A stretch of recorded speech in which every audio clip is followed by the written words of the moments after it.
ఈ స్వామి ఇంకెంత గొప్పవాడంటే ఈ లోకంలో అందరినీ సృజించే చతుర్ముఖ బ్రహ్మ కూడా కారణమైనవాడు అని తర్వాత నామని చెప్తుంది. ఒకసారి చెప్దాం. ఓం పద్మనాభాయ శ్రీ వెంకటేశాయ నమః. చతుర్ముఖ బ్రహ్మను మనం చూస్తున్నాం. ఆయన ఈ లోకంలో సృష్టి చేస్తూ ఉంటాడు. ఆ సృష్టి చేయడానికి ముందు అసలు ఆయన ఎక్కడి నుంచి వచ్చాడు? ఆయనకు కూడా కారణభూతుడండి వెంకటేశ్వర స్వామి.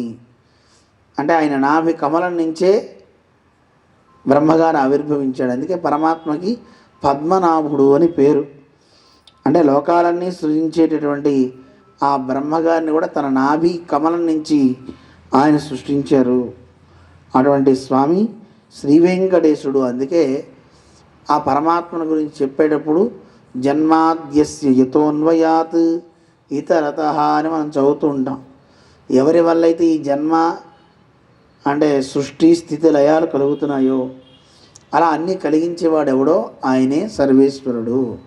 యతో వా ఇమాని భూతాని జాయంతే ఏన భూతాని జీవంతి యత్ప్రయంత్యభిశంవిశంతీతి అని వేదాలు మనకి తెలియజేస్తున్నాయి. ఈ లోకాలన్నీ సృజించేవాడు, నిలిపేవాడు, చివరికి తనలో లయం చేసుకునేవాడు కూడా ఒక్కడే. ఆయన ఎవరు? బ్రహ్మ. బ్రహ్మ అంటే నారాయణుడు. బ్రహ్మ అని దీర్ఘందిస్తే చతుర్ముఖ బ్రహ్మ అన్నమాట. అందువల్ల ఈ స్వామి ఏం చేస్తాడు? అందరికీ కారణభూతుడు ఈయనే. బ్రహ్మగారిని కూడా సృజించి ఆయనకి వేదాలు ఇచ్చాడు. ఆ వేదాలు ఇవ్వడం వల్లే ఆయన ఈ లోకంలో ఉన్నటువంటి సృష్టి అంతా చేయగలుగుతున్నాడు. అటువంటి బ్రహ్మగారికి కూడా కారణభూతుడండి మన వెంకటేశ్వర స్వామి అని చెప్తున్నారు. ఇంకో నామంలో ఆ స్వామి వైభవం ఏమిటో చూద్దాం. ఓం సదా వాయుస్తుతాయ శ్రీ వెంకటేశాయ నమః. ఎల్లప్పుడూ ఈ వాయుదేవుడు కూడా వచ్చి ఇక్కడ సేవలు చేసేటండి. వాయుదేవుడు మనకి వామన పురాణం చెప్తోంది. ఈయన వాయుదేవుడు కొన్ని సంవత్సరాల పాటు కొండ మీద ఉండి తపస్సు చేసేట. తపస్సు చేసి పరమాత్మని ప్రత్యక్షం చేసుకున్నాడు. ఈయన చేసినటువంటి స్తుతి కూడా చాలా అద్భుతమైన స్తుతి అండి. ఈ వాయుదేవుడు చేసినటువంటి స్తుతి కనుక చదివితే అనారోగ్యాలు తొలగిపోతాయి, చాలా మంచి సుఖాలు కలుగుతాయి. ఇహలోకంలోనూ పరలోకంలోనూ కూడా సుఖాలు కలుగుతాయి, మంచి జ్ఞానం కలుగుతుంది అంటారు. అలాంటి వాయుదేవుడు అక్కడ ఉండి తపస్సు చేసి ఆ పరమాత్మని సాక్షాత్కరించుకుంటే పరమాత్మని అడిగేట, నీకేం వరం కావాలో కోరుకో అంటే, స్వామి నాకేం వరం వద్దు, ఎల్లప్పుడూ నీ దగ్గరే ఉండి నీ సేవ చేయాలి అని నేను కోరుకుంటున్నాను, నాకు ఆ వరాన్ని ఇవ్వు అన్నట్టు. పరమాత్మ ఇచ్చాడు ఆ వరాన్ని. అందుకే వాయుదేవుడు పాడిన ఆ స్తోత్రానికి వాయుగీత అని పేరు. పొద్దున భాగవతంలో విన్నాను, రుద్రుడు చెప్పిన గీత రుద్రగీత, కృష్ణుడు చెప్పింది మాత్రం భగవద్గీత. అంటే భగవంతుని యొక్క వాక్కు. మిగతా వాళ్ళందరికీ భగవాన్ భగవాన్ అని రాదండి, కృష్ణుడికి ఒక్కడికే వస్తుంది. వాయువు చెప్పింది వాయుగీత, రుద్రుడు చెప్పింది రుద్రగీత. ఇంకా భాగవతంలో భ్రమరాలు కూడా ఉన్నాయి. తుమ్మిదలు చెప్పింది భ్రమరగీత.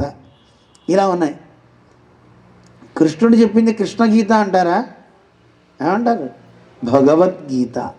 భగవంతుడు చెప్పిన మాట అన్నమాట. అటువంటి గొప్పది ఈ వాయుగీత కూడా. చదివితే ఇహపరాల్లో సుఖాలు కలుగుతాయి అంటారు. అలాంటి గొప్ప నామం ఈ నామం. అటువంటి స్వామి వైకుంఠాన్ని కూడా వదిలిపెట్టి వచ్చాడని ఇంకో నామం చెప్తోంది. అందరం చెప్దాం. ఓం త్యక్త వైకుంఠలోకాయ శ్రీ వెంకటేశాయ నమః. సాక్షాత్తు శ్రీనివాసుడు వైకుంఠలోకాన్ని త్యక్త వదిలిపెట్టేసి ఇక్కడికి వచ్చాడు, ఈ తిరుమల కొండ మీదకి. ఏమండి వైకుంఠాన్ని ఎందుకు వదిలిపెట్టాడండి? మన శ్లోకంలో వింటూ ఉంటాం కదా, శ్రీ వైకుంఠ విరక్తాయ స్వామి పుష్కరిణీతటే అని. ఆయనకి వైకుంఠం మీద కంటే మన మీద ఎక్కువ ప్రేమ ఎక్కువ అండి. అందుకని మన కోసం స్వామి వైకుంఠాన్ని వదిలిపెట్టి ఇక్కడికి రావడం జరిగింది. అంటే వైకుంఠంలో ఉండడా? స్వామి ఒక చోట ఉంటాడు, ఒక చోట ఉండడం లేదండి, అన్ని చోట్ల ఉంటాడు ఆయన. కానీ వైకుంఠంలో ఆయనకి అంత పెద్దగా అక్కడ నిత్యసూరులు ఉంటారు, ముక్తులు ఉంటారు. వాళ్ళందరి దగ్గర ఉంటే వాళ్ళు ఈయన చూస్తుంటారు, ఈయన వాళ్ళని చూస్తుంటాడు. వాళ్ళు మాలలుగా మారిపోయి ఒక్కొక్కళ్ళు మాలలుగా అలంకరిస్తూ ఉంటారు. అంత పెద్ద ఆనందమే ఉండదుటండి. ఎందుకనంటే ఆ లోకంలో ఎవరికి కష్టం అనేది ఉండదు. ఆయనకి ఎవరన్నా కష్టం ఉంటే ఆ కష్టం నుంచి తొలగించి వాడిని రక్షిస్తేది ఆనందం. అక్కడ ఎవడు కష్టపడేవాడు లేడు, అంటే కష్టాలు వచ్చేవాడు లేడు, ఏడ్చేవాడు లేడు. ఏడ్చేవాడు ఉంటే కదా రక్షిస్తేదో ఆనందం. అరే అదేం లేదే, అయ్యయ్యో అయ్యయ్యో. ఇప్పుడు డాక్టర్ చదివించారు కష్టపడి మీరు పిల్లల్ని, డాక్టర్ అయిన తర్వాత ఒక్క పేషెంట్ కూడా లేడు అనుకోండి, ఎవరికైనా కనీసం తుమ్మండ్రా మందిస్తా అన్నా ఎవడు తుమ్మట్లే, దగ్గండ్రా అన్నా ఎవరికి దగ్గు రావట్లే. అప్పుడు ఆ డాక్టర్కి ఏమవుతుంది చెప్పండి? వాడికి ఏడుపు వస్తుంది, ముందు వాడికి వేసుకోవాలి మందులు. అయ్యో నేను అనవసరంగా చదివాని, ఎవడు ఒక్కడు రావట్లేదే అని. పరమాత్మకు కూడా అంతే. వైకుంఠంలో ఉన్నప్పుడు ఆ వైకుంఠంలో ఉన్న అందరూ గొప్పవాళ్ళే, ఎవరికి దుఃఖం లేదు. దుఃఖం లేనప్పుడు అక్కడ ఆయనలో ఉండేటువంటి వాత్సల్యం అనే గుణం ప్రకాశించట్లేదు. వాత్సల్యము అంటే వత్స అంటే దూడ. ఆ దూడకుండే మాలిన్యాన్ని పుట్టగానే ఆ మాలిన్యాన్ని మొత్తాన్ని ఆవు నాలుగుతో గురుణహాతి దాన్ని మొత్తం నాకేస్తుంది, తీసేసుకుంటుంది. అలాగా ఎవరైనా మాలిన్యం కలిగిన వాడు దొరికితే బాగుండు అని చూస్తాడట. వాణ్ణి ఎంతో బాగా పరమాత్మ అన్వేషించేది ఏమన్నా తెలుసా? ఎంత పాపాలు బాగా చేస్తాడో అలాంటి వాడిని వెతుకుతాడట. వాడిని అనుగ్రహిస్తే కదా అప్పుడు ఆయనకి గ్రేట్, ఆయన గొప్పవాడు అనేది. అలాంటి వాడు ఒక్కడూ దొరకట్లేదండి. అంటే మన ఆళ్వాళ్ళు చెప్తారు, స్వామి నన్ను చూడు, నా అంత పాపిష్టవాడు ఇంకోటి ఎవడు లేడు, నన్ను గనక రక్షించావా నీకు చరిత్రలో మంచి పేరు ఉంటుంది. ఎందుకు? అమ్మో అలాంటి వాళ్ళని కాపాడేయండో, ఇంకా వారినే కాపాడితే మనలాంటి వాళ్ళను మన్నే అనుగ్రహిస్తాడు. చూడండి ఎంత గొప్పతనము. ఎంత పాపం చేసిన వాడైనా ఆయన దగ్గరికి వచ్చి ఒక్కసారి రెండు చేతులు జోడించి, స్వామి నేను నీవాణ్ణి అంటే రక్షించే గొప్ప స్వభావం కలిగిన వాడు. అలాంటి గొప్ప తండ్రి. ఆ మాట అనడానికి మనకు అభిమానం అడ్డొచ్చేస్తుంది. నేను నీవాణ్ణి అని మనం అనం. మరి ఏమంటే మనం అందరం గుడికి వెళ్తున్నాం కదండి, వెళ్ళినా నీవాడు అంటామా ఏమిటి? నా పని చేసి పెట్టి అంటున్నాను తప్ప, పనికిరాని ఏదో ఒక వస్తువు ఇస్తా ఉంటాను తప్ప. చూడండి ఆయన ఎవరో చెప్పాడు మొన్న, నా పని చేస్తే నీకు 1000 కొబ్బరికాయలు కొడతా, ఏం ప్రయోజనం? నీ కొబ్బరికాయల వల్ల ఆయనకి ఏమైనా లాభమా? కొబ్బరికాయలు అమ్ముకునేవాడికి లాభం తప్ప. లేదు నువ్వు అరటిపళ్ళు పెడతా అన్నావు, అరటిపళ్ళ వల్ల ఆయనకి ఏమైనా లాభం ఉందా చెప్పండి? కొబ్బరికాయ ఎందుకు కొట్టాలి తెలిసిన? ఎందుకు కొడతాం? కొబ్బరికాయ పైకి గట్టిగా ఉంటుంది, కాయ ఎంతో కష్టపడి తీస్తే తప్ప పీచు అంతా రాదు కదా. తీసిన తర్వాత దాన్ని కొడితే లోపల నీరు ఎలా ఉంటుందండి? మిమ్మల్ని తీయగా ఉంటుందండి నీరు. లోపల కొబ్బరి ఎలా ఉంటుందండి? తెల్లగా ఉంటుందండి. మనిషి మనస్సు కూడా అలా ఉండాలి, పైకి గంభీరంగా ఉండాలి, కానీ లోపల వాడి మనస్సు తెల్లగా స్వచ్ఛంగా ఉండాలి. వాడి మనస్సు తీయగా ఉండాలి. ఉండాలా వద్దా? ప్రేమ, ఆ ప్రేమే తీయదనం, మనస్సు తెల్లదనం, స్వచ్ఛత. ఆ తెల్లదనం ఉంటే పరమాత్మకి ఇష్టం.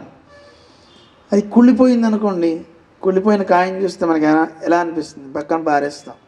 అలా ఉండకూడదు. స్వచ్ఛంగా ఎవరైతే ఉంటారో అలాంటి వాళ్ళంటే మహా ఇష్టం పరమాత్మకి. మీరు రండి నా దగ్గరికి, మిమ్మల్ని నేను అలా చేసుకుంటా, రండి నా దగ్గరికి రండి అంటాడు పరమాత్మ. అలా ఎవరైనా వెళ్ళారు అనుకోండి, వాళ్ళని అనుగ్రహించడం కోసమే. వైకుంఠంలో ఉన్న వాళ్ళందరూ ఏ దోషాలు లేని వాళ్ళు కనుక ఆయనకి అక్కడ పనేం లేదు. అందుకే ఆయన అక్కడ ఉంటాడు. ఎన్ని రూపాయలైనా ధరించగలడు కనుక ఇక్కడికి వచ్చాడు. వచ్చి ఈ లోకంలో తప్పులు చేసిన వాళ్ళు ఏదో రకంగా ఈ కొండ ఏదో బాగుంది చూద్దాం కదా అని అలా కొండ ఎక్కకపోతారా? నా దగ్గరికి రాకపోతారా? రాగానే వాడిని పట్టుకోపోతానా? నన్ను ఒకసారి చూస్తే చాలు, నన్ను చూసి ఎవరండినా అని అన్నప్పుడు గోవిందుడు, ఓ గోవిందుడా, ఎవరా గోవిందుడు అంటే ఏంటండి? అందరూ గోవిందా గోవిందా అంటూ ఉంటారు కదండి, అంటారా అనరా? ఆ శబ్దాలు విన్నవాడు కూడా అంట గోవిందట, గోవింద, ఏం గోవిందా అన్నారు అనుకోండి, దేవుడు ఏమంటాడు? వామ్మో ఒకసారి అంటేనే గొప్పతనమే, వీడు 3 సార్లు అన్నాడు రా, చిత్రగుప్త చించెయ్యి వీడి చిట్టా అంటాటండి స్వామి. అనుగ్రహించేస్తాట పరమాత్మ. అంతా ఆయన అనుకుంటే ఎలాంటి వాడినైనా సరే మారుస్తాడు. అలాంటి గొప్ప స్వామి మన కోసం వైకుంఠాన్ని వదిలిపెట్టి ఈ భూమి మీదకి వచ్చాయండి. ఇక్కడ ఉన్న మనల్ని చూస్తే ఆయనలో కరుణ పొంగుతుంది. అయ్యో నా వాళ్ళే, అయ్యో నా వాళ్ళే. మనకే అనిపిస్తుందని సామాన్యమైనటువంటి మానవులం, కుళ్ళు కుతంత్రాలకి ఆలవాలమైనటువంటి ఈ మానవ లోకంలో ఉండే మనుష్యులకే జాలి దయ ఉంటే మనందరినీ సృజించిన సర్వేశ్వరుడికి ఇంకెంత ఉండాలి చెప్పండి. జాలి దయ మన మీద ఉంటుందా ఉండదా? కొంతమంది అంటూ ఉంటారు ఆ చీమలన్నీ అక్కడ ఉన్నాయండి, చచ్చిపోతాయని చెప్పి వాటన్నిటినీ నీళ్లు కొడితే పాడైపోతుందని బాత్రూంలో కూడా వెళ్ళకుండా ఉండేవాళ్ళు ఉన్నారండి కొంతమంది. వాళ్ళు వెళ్ళినప్పుడు బాత్రూంలో అన్ని చీమలు ఉన్నాయటండి. ఉండేసరికి ఆ చీమలన్నీ ఉంటే వీడు వెళ్తే ఏమవుతుంది, నీళ్ళు కొడితే చచ్చిపోతాయి కదా, అన్ని జీవాలను చంపినట్టు అవుతుంది అని కాస్త ఊరికి నీళ్ళు అలా అలా జలితే అన్నీ చెల్లాచెదరైపోతాయి, ఆ తర్వాత వెళ్ళాలని వెళ్ళేటండి. గ్రేటే కదండి. నీకే ఒక ప్రాణిని చంపద్దు, వాటిని కాపాడాలనే దయ నీలో జనించిందంటే, నీకే ఒక క్షుద్ర కీటకం మీద అంత దయ కలిగితే ఈ క్షుద్ర మానవుడి మీద ఎంత దయ ఆయనకు ఉండాలి చెప్పండి. ఉంటుందా ఉండదా? ఉంటుంది, బోల్డ్ అంత ఉంటుందన్నమాట స్వామికి. ఆ దయతోనే ఇక్కడికి వచ్చాడు. కానీ మరి ఎందుకు మాట్లాడచ్చు కదండి, మాట్లాడకుండా ఎందుకు అలా కూర్చోవాలండి? మాట్లాడితే ఉండనిస్తాం మనం ఏమండి? ఆయన ప్రతివాడు పలకరించి ఆయన నిద్రపోకుండా చేసేస్తారు. ఇప్పటికే నిద్ర లేదు మాట్లాడకుండా ఉంటేనే వెంకటేశ్వర స్వామికి. ఇక మాట్లాడితే ఎవడు కదలడండి. కనుబొమ్మలు ఎగరేసాడు అనుకోండి, ఇంకేమైనా ఉందా? అసలు నిజంగా తిరుమలలో వెంకటేశ్వర స్వామి మీరు చూడడానికి వెళ్ళినప్పుడు ఇలా ఒకసారి కనురెప్పలు ఎగరేసాడు అనుకోండి, ఆలోచించండి. కొండ బస్సు కూడా ఎక్కరండి, పరుగు దిగి పారిపోతారు. ఎవడో ఉండడండి, అంత భయం వేస్తుంది. ఆశ్చర్యం, అమ్ము దేవుడు మాట్లాడుతున్నాడు, దేవుడు కదిలాడు. కదలకుండా ఉండడం ఆయన నియమం అండి. ఆయనే కదిలితే పరిస్థితి ఏమిటి? ఎవడు ఉండడు. ఇప్పుడు ఆ పక్కన కృష్ణుడు ఉన్నాడు, ప్రవచనం చెప్తుంటే వింటున్నాడు. చిన్నగా జరిగి ఇక్కడికి వచ్చాడు అనుకోండి, నేను మిమ్మల్ని చూస్తూ చెప్తా, మీరు చిన్నగా ఆ కుర్చీల్లోంచి లేస్తారు, పరుగు వెళ్ళిపోతారు. నేను ఒకసారి ఏమవుతుందని ఇటు చూసి నేను కూడా లేచి పారిపోతాను. ఎవరైనా అంతే. భయం వేస్తుందా వేదా? నిజానికి వేయకూడదు, కానీ భయం వేస్తుంది. ఏంటో అలా వచ్చేసింది అని ఆశ్చర్యం కలగదండి. ఆయన స్థితి ఏమిటి? అర్చామూర్తి అంటే అలా కూర్చోవాలంతే, కదలకుండా ఉండడమే దాని స్వరూపం. కదిలితే మనకి ప్రమాదం. చెప్పే మనిషి, వినే మనిషి కదలకుండా వాడు ఒకసారి స్తబ్దుడి పడిపోతే అప్పుడు మనకి భయమే. మనం కదలాలి, కదలకపోతే అప్పుడు అందరూ ఏడుస్తారు కదండి. అందువల్ల స్వామి ఆ వైకుంఠంలో ఉండే స్వామికి అక్కడ తృప్తి లేదు. అయ్యో ఇక్కడ వీళ్ళందరినీ వదిలేసి వచ్చానే అని చెప్పి వైకుంఠాన్ని వదిలేసి ఇక్కడికి వచ్చేసాడు. త్యక్త వైకుంఠలోకాయ నమః. వైకుంఠాన్ని విడిచి వచ్చిన ఓ వెంకటేశ నీకు నమస్కారము. మా మీద దయతో కదా నువ్వు వచ్చావు తండ్రి, నన్ను అనుగ్రహించు అనండి, నమస్కరించండి అంటున్నారు. అలాంటి స్వామి. ఇంకా తర్వాత నామం వదిలి ఎక్కడికి వచ్చాడండి? ఆడుకోవడానికి వచ్చాట. ఎక్కడ ఆడుతున్నాడు? పర్వతం మీద, అక్కడ ఉండేటువంటి తోటల్లోనూ ఆడుతున్నట్ట. అందుకే తర్వాత నామం ఆ పేరుతోనే చెప్పారు. ఓం గిరికుంజ విహారిణే నమః. ఓం గిరికుంజ విహారిణే శ్రీ వెంకటేశాయ నమః.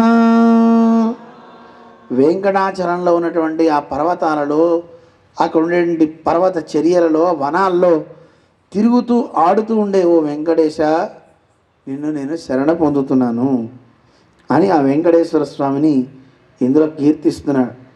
ఆయనకి చాలా ఇష్టం అండి ఈ పర్వతం, క్రీడాద్రి పర్వతం అంటే. అందుకనే వైకుంఠం నుంచి ఎప్పుడు ఆడుకోవాలన్నా ఇక్కడికే దిగి రావాలి. ఎందుకంటే ఆ పర్వతం ఇక్కడ పెట్టేశాడు కదా. అమ్మవారితో కలిసి అలా తిరుగుతూ ఉంటాడట వనాల్లో. అలా తిరుగుతూ ఉండేయండి ఈ పర్వతం ఎంత గొప్పదో. ఇక్కడ ఈ పర్వతంలో ఉండేటువంటి చెట్లకి వాటికి తేనెలు ఊరి చక్కగా అలా స్రవిస్తూ ఉంటాట. అలాంటి గొప్ప పర్వతం కదా. ఈ పర్వతం మీద స్వామి ఆటలాడినప్పుడు, ఆ వనాలన్నింటిలో తిరుగుతున్నప్పుడు మన అనంతాచార్యుల వారు కట్టేశారట. తెలుసా మీకు? ఘట్టం చెప్తారు. రామానుజ వారు తిరుమల యొక్క పాసురాలు చదువుతున్నారు. ఆళ్వార్లు పాడిన పాటలు ఉజవిల్ కాలమెల్లాం ఉడనాయి మన్ని అని ఆ పాసురాలని చదువుతూ, అబ్బా తిరువేంకడం ఎంత గొప్పదో, అక్కడ పుష్పకైంకర్యం ఎవరైనా చేస్తే బాగుండదు, ఎవరు వెళ్తారా అంటే ఎవరూ లేవలేదట. శిష్యులు అంతమంది ఉన్నా ఒక్క ఆయన లేచాడు, నేను వెళ్తా అని. అనంతాచార్య స్వామి, భేష్, నువ్వు నిజమైన శిష్యుడు అంటే ఆన్ పిళ్ళై అన్నట్టు ఆయన అని అక్కడ ఆయన పంపించారట. పంపించిన తర్వాత తిరుమల వెళ్ళాడు. ఆయన ఉద్యానవనం చేశారు. అవన్నీ తర్వాత కథ అనుకోండి. ఆయనకి ఇక్కడ కొట్టడం అవన్నీ ఉన్నాయి, తర్వాత మనకు కథలో వస్తే చెప్తాను. అయితే ఒకసారి ఇప్పుడు చెప్తేనే బాగుంటుంది, ఇప్పుడే చెప్పేస్తా. మరి తోట చేయాలంటే, ఉద్యానవనం చేయాలంటే నీరు కావాలి కదా. అందుకోసమని అనంతాళ్వాన్ ఒక చెరువు తవ్వాడు. వాళ్ళ ఆవిడ నిండు గర్భిణి. ఆవిడకి తట్టల్లో మట్టి పోసి ఎత్తి ఆయన ఇస్తున్నాడు. ఆవిడ మళ్ళీ ఎత్తి పారేసే లోపల మళ్ళీ మట్టి తవ్వుతున్నాడు. ఇలా తవ్వే సందర్భంలో ఆవిడ చాలా వేగంగా వచ్చేస్తుంది. 9వ నెల గర్భవతి. ఇంత తొందరగా ఎలా వచ్చేస్తుంది? నెత్తిని పెట్టి తిరిగే లోపల మళ్ళీ పుట్టిస్తుంది. ఏమిటా అని చూస్తే అక్కడ ఒక పిల్లవాడు. ఈయన నెత్తిని పెట్టగానే ఆ నెత్తి మీద తీసేసుకుని అవతల పడేసి మళ్ళీ ఆవిడ నెత్తిన ఖాళీ బుట్ట పెడుతున్నాడు. సహాయం చేస్తున్నాడుగా చంటి పిల్లవాడు. పోన్లే అని ఆవిడ కూడా అంగీకరించింది. వెంటనే చూస్తే పిల్లవాడు, ఏయ్ ఎవడరా నువ్వు? మా గురువు గారు మా ఇద్దరిని చేయమంటే నువ్వెందుకు వచ్చావు? పో అవతలగా అన్నట్ట. పోన్లేవయ్యా చేస్తానన్నట్ట. వెళ్ళమని చెప్పానా అన్నట్ట. సర్లే అన్నాడు. ఆయన వెళ్ళకుండా మళ్ళీ అందుకుంటున్నాడు. కోపం వచ్చింది అనంతాళ్వాన్. ఏయ్ వెళ్ళమని చెప్పలా? వెళ్తున్నాలే అన్నాడు ఆ పిల్లవాడు. మళ్ళీ అందుకున్నాడు. ఈసారి కోపం వచ్చి ఆ బుట్ట ఇలా తీసుకుంటున్నాడో లేదో పరుగున వచ్చి ఆ బుట్టను లాక్కునే సందర్భంలో ఈ చేతిలో ఉన్న గుణపం కాస్త ఇక్కడ దెబ్బ తగిలింది. ఎవరికి? ఆ పిల్లవాడికి. బడబడా అని ఎత్తులు కారిపోయింది. ఈయన అవన్నీ పట్టించుకోలే, మట్టి పారేశాడు. ఈ పిల్లవాడు నెత్తురు కారడం ఇలా చూసుకున్నాడు. వాళ్ళ ఆవిడ గట్టిగా అరిచింది, అయ్యయ్యో ఎంత పని అయింది, ఆ పిల్లవాడికి నెత్తురు కారుతుందని. చూస్తే అనంతాచార్యుల వరకు కూడా మరి అయ్యో చిన్నపిల్లవాడు కదా. వెంటనే చూసి అయ్యయ్యో అందుకే రావద్దని చెప్పానా నిన్ను అన్నట్ట. అనేసరికి ఆ పిల్లవాడు పరిగెత్తడం ఆరంభించాడు. అయ్యో చిన్నపిల్లవాడే పాపం, ఈ కొండ మీద ఎవరి తల్లి బిడ్డో ఏమో దెబ్బ తగిలింది పాపం, అడిగాను మందు వేద్దామని పరిగెత్తుతున్నాడు. ఈయన ఎక్కడ మళ్ళీ కొడతాడో, ఇందాక కొట్టాడని ఈ పిల్లవాడు మళ్ళీ పరిగెత్తడం ఆరంభించాడు. దొరకడంలా పరిగెత్తి ఆలయంలోకి వెళ్ళాడు. ఓరి వీడిదుంప పిల్లకయ్యా ఇలా పరిగెత్తుతున్నాడు, ఏం చేయాలని వెనకాతలు వెళ్తే గర్భాలయంలోకి వెళ్ళిపోయాట. వెళ్ళిన తర్వాత అక్కడ పిల్లవాడు కనపడలా. గర్భాలయంలో ఉన్న వెంకటేశ్వర స్వామి చుబుకం నుంచి నెత్తురు గారుతుందట. ఎవరు వచ్చింది అక్కడికి? సాక్షాత్తు వెంకటేశ్వర స్వామి పిల్లవాడి రూపంలో వచ్చి ఆ తట్టలు మోసాడు. భక్తి కలిగితే అలాంటి వాళ్ళకి బరువులు ఆయనే మోస్తాడని నిరూపించాడు. అప్పుడు వెంకటేశ్వర స్వామికి అలా కారుతుంటే ఇతను చూసి నిశ్చేష్టుడై, స్వామి మేం చేసే సేవకి నువ్వు వచ్చావా? అయ్యయ్యో ఆయన చెప్పి అక్కడ ఉన్న పచ్చకర్పూరాన్ని అక్కడ అద్దాడు. ఆయన మందుగా పెట్టాడు. నెత్తురు ఆగిపోయింది, తీసేయచ్చు. కానీ అర్చకులకి చెప్పేట వెంకటేశ్వర స్వామి, ఇది నా భక్తుడు నాకు పెట్టినటువంటి ఒక అలంకారం, అంటే భక్తుల ద్వారా నేను దెబ్బలు కూడా తింటా అని చెప్పడానికి ఈ చిహ్నం ఎప్పటికీ గుర్తుగా ఉండాలి, దీన్ని ఇలాగే పెట్టండి అని వెంకటేశ్వర స్వామి అర్చకులను ఆదేశించి ఇప్పటికే అలాగే ఆ పచ్చకర్పూరాన్ని అద్దించుకుంటున్నాడు ఆ స్వామి. అందుకే స్వామికి అక్కడ అలంకారం చేస్తారు. తెలియక చాలామందిని మన జీఎస్ స్వామి అడిగితే ఎందుకంటే అక్కడ పెట్టారంటే అది పుట్టుమొచ్చండి, వాళ్ళ అమ్మ పెట్టింది, ఒకళ్ళ మాత అన్నారు. అయ్యయ్యో, స్వామివారు మనకి వెంకటేశ్వర శరణాగతి దీక్షలు ఆరంభించి 2003 నుంచి ఇవన్నీ బయట పెట్టారు. ఇదిగో ఇది ఇందుకు అని. లేకపోతే ఎవరికి అవి తెలియవు. అవన్నీ తెలియచెప్పినటువంటి మహనీయులు మన చిన్నజీయర్ స్వామివారే. వారి వల్లే లోకంలో చాలామందికి, అంటే పండితులైన వాళ్ళకి తెలుసును, కానీ బయట పెట్టేవాళ్ళు వాళ్ళు. ఈ పుస్తకం ఎక్కడో లుప్తమో ఎక్కడో పడి ఉంది. ఆ పుస్తకం బయటకు వచ్చిన తర్వాత కదా అందరికీ తెలిసింది. అనంతాచార్య స్వామి రాసినటువంటి ఆ గ్రంథం అన్నమాట. తిరుమల యొక్క క్షేత్ర వైభవం అంతా, ఎంతమంది అర్చకులు ఉండాలి, అక్కడ జియర్లు, ఈ వ్యవస్థ అంతా కూడా చేసినటువంటి మహనీయుడు అనంతాళ్వాన్. ఆ అనంతాళ్వాన్ రాసినటువంటి ఆ క్షేత్ర వైభవం అంతా చూస్తేనే మనకి తెలుస్తుందన్నమాట. అటువంటి స్వామి ఇక్కడ ఈ తిరుమల కొండ మీద విహరించే సందర్భంలో అనంతాళ్వాన్ తోట కూడా ఏర్పాటు చేశాడు. పూల చెట్లు, అనేక రకాల ఫలభరితమైన చెట్లన్నీ పెట్టారు. పెట్టిన తర్వాత ఆ ఉద్యానవనంలో రోజు వెంకటేశ్వర స్వామి పద్మావతీదేవితో కలిసి ఆడుతూ తిరుగుతుంటాడట. ఎవరో ఇద్దరు దంపతులు అక్కడ ప్రేయసి ప్రియులు తిరుగుతున్నారు, ఆడుతున్నారని విన్నాడు. ఎవరిని కాపలా పెట్టినా వాళ్ళందరూ సరిగ్గా చూడాల. సరే నేనే పట్టుకుంటా వాళ్ళని అని అనంతాళ్వాన్ ఒక రాత్రి కాపలా కాశాడు. సాయంత్రం నుంచి ఇద్దరు ప్రేయసి ప్రియులు ఆడుకుంటూ ఆ వనంలో కనబడ్డారు. పట్టుకోవాలని చెప్పి పరుగు పరుగున వెళ్ళి ఒక రెక్కతోనేమో, ఒక చేత్తో వెంకటేశ్వరం రెక్కని పట్టుకున్నాడు, ఇంకో చేత్తో పద్మావతిని పట్టుకున్నాడు. పట్టుకుని వెనక పట్టుకుంటే మరి వెంకటేశ్వరం విడిపించుకోగలడు. వదలవయ్యా, అబ్బా నొప్పయ్యా, ఆపవయ్యా అంటున్నట్ట. ఈ అమ్మవారిని కూడా గట్టిగా పట్టుకున్నాడు. ఆవిడ చాలా సుకుమారురాలు కదా. అబ్బా నొప్పి నొప్పి నొప్పి, నొప్పే, మరి మా స్వామి కోసం పెట్టిన తోటని పాడు చేస్తూ మీరు తిరుగుతుంటే మిమ్మల్ని వదిలేయాలా? వదలను, మీ ఇద్దరిని కట్టి రేపొద్దున మీ పని చెప్తా అన్నట్ట. వెంకటేశ్వరం వెంటనే చేతులు వదిలించుకొని పారిపోయాటండి. ఎందుకు? ఒకసారి కొట్టాడు దెబ్బ, మళ్ళీ ఏం చేస్తాడు, పొరుగా ఆయన వెళ్ళిపోయాట. వెళ్ళిపోయిన తర్వాత ఈవిడ ఒక్కతే ఉంది కదా, ఎక్కడికి పోయాడు మీ ఆయన? ఎవడు? ఏ ఊరు మీది చెప్పండి అంటే ఆవిడ బోరుని ఏడుస్తుంది. చెట్టుకు కట్టేసేట. చెట్టుకు కట్టేసి వస్తాడుగా మీ ఆయన, మీవాడు వచ్చిన తర్వాత అప్పుడు చెప్తా అని అక్కడే చెట్టుకు కట్టేసి ఈయన అలా నిద్రపోతున్నట్టండి అనంతాళ్వాన్. తెల్లవారిపోయింది. అర్చకులంతా పరుగున వచ్చారట. ఏమండి అమ్మవారు కనపట్టలేదు ఆలయంలో అన్నారట. అంటే అమ్మవారు కనపడకపోవడం ఏమైందా? వక్షస్థలంలో అమ్మవారు లేదటండి. ఏమైంది అంటే ఈ లోపల అర్చకుల్లో ఆవహించి శ్రీనివాసుడు చెప్పేటయ్యా ఎవరో కాదు అంటే, ఈయన పొద్దున్న లేచేసరికి తిరుమల వెంకటేశ్వర స్వామికి వక్షస్థలంలో పెట్టిన లక్ష్మీదేవి ఉంటుందే, ఆ మూర్తి ఇక్కడికి వచ్చింది, అమ్మవారు కనపడలేదు. వక్షస్థలంలో వేసే ఆ అమ్మవారి యొక్క మూర్తి రూపం, ఆ రూపు ఇక్కడ ఉందన్నమాట. అరే ఇక్కడ కట్టేసిన అమ్మాయి ఏది? లేదు. అక్కడ ఎవరున్నారు? అమ్మవారి మూర్తి ఉందన్నమాట. మూర్తిని చూసిన తర్వాత అప్పుడు అర్చకుళ్ళు ఆవహించి, అవును రాత్రి నువ్వు కట్టింది సాక్షాత్తు మా ఆవిడ్నే, లక్ష్మిని. నువ్వు రెక్కని వెనక్కి విరిచి పట్టుకున్నావే, ఆ విరచబడ్డ రెక్క కలిగిన వాడిని నేను, శ్రీనివాసుణ్ణి అన్నట్ట చెప్పి ఈవిడ్ని తొందరగా చేర్చవయ్యా అని చెప్తే స్వామి కళ్ళ వెంట నీరు కారుస్తూ అనంతాళ్వాన్ శిరస్సున అమ్మవారి యొక్క ఓ బుట్ట పెట్టుకుని అమ్మవారి యొక్క రూపును పెట్టుకొని తీసుకువెళ్ళి ఆలయంలో స్వామికి హృదయంలో అర్పించేట. ఏమయ్యాడలా హృదయంలో పెట్టుకుని తీసుకెళ్ళింది ఎవరు? అనంతాళ్వాన్. వెంకటేశ్వర స్వామికి మామగారు అయ్యేటండి. అందువల్ల అంతటి గొప్ప మహిమ. అందువల్ల ఆ వనాల్లో తిరగడం వెంకటేశ్వరకి ఇష్టం. తిరిగి పట్టుబడ్డాడు, దెబ్బలు తిన్నాడు. అలా ఐతిహ్యాన్ని చెప్తారనమాట.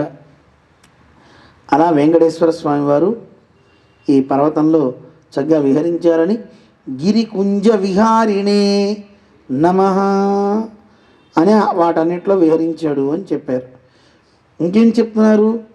ఇంకొక నామం చెప్పుకొని మనం పూర్తి చేసుకుందాం. ఓం హరిచందన గోత్రేంద్ర స్వామిని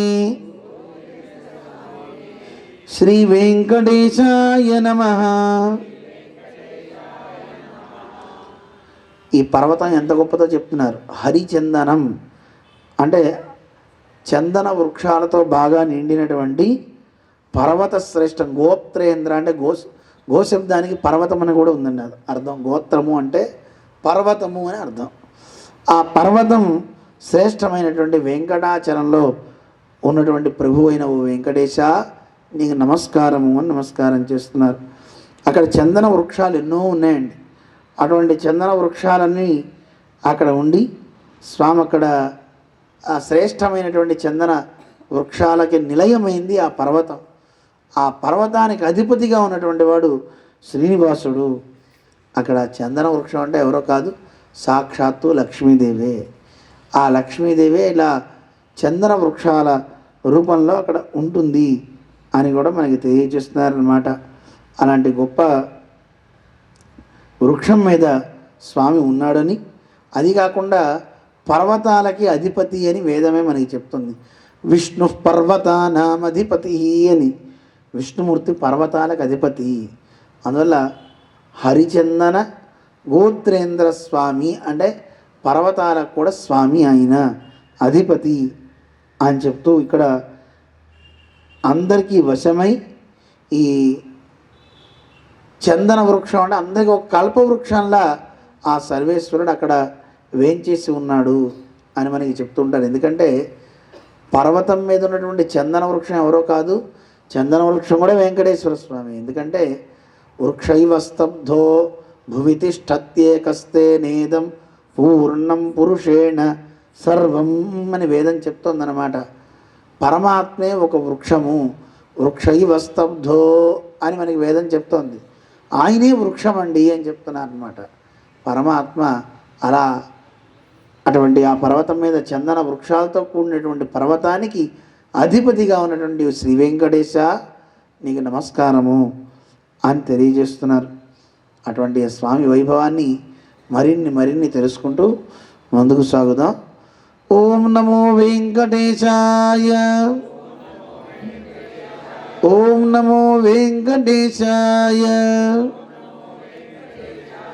ఓం నమో వెంకటేశాయ. శ్రియకాంతాయ కళ్యాణ నిధయే నిధయేర్థినాం శ్రీవేంకట నివాసాయ శ్రీనివాసాయ మంగళం. శ్రీవైకుంఠ విరక్తాయ స్వామి పుష్కరిణీతటే రమయా రమమాణాయ వెంకటేశాయ మంగళం. మంగళాశాసనపరైః మదాచార్య పురోగమైః సర్వైశ్చ పూర్వైరాచార్యైః సత్కృతాయాస్తు మంగళం. ఓం అస్మద్గురుభ్యో నమః. జై శ్రీమన్నారాయణ, జై శ్రీమన్నారాయణ, జై జై శ్రీమన్నారాయణ, జై జై శ్రీమన్నారాయణ.